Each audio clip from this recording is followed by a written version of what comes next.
محمد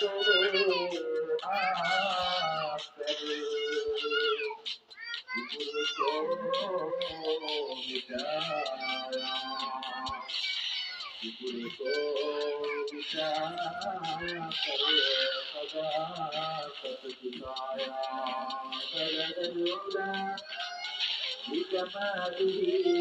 كشف السدى بجماله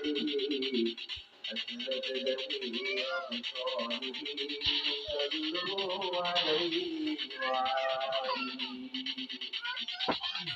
بشير نذير آخر مكرم عزيز رؤوف من يسمى بأحمد بلد العلا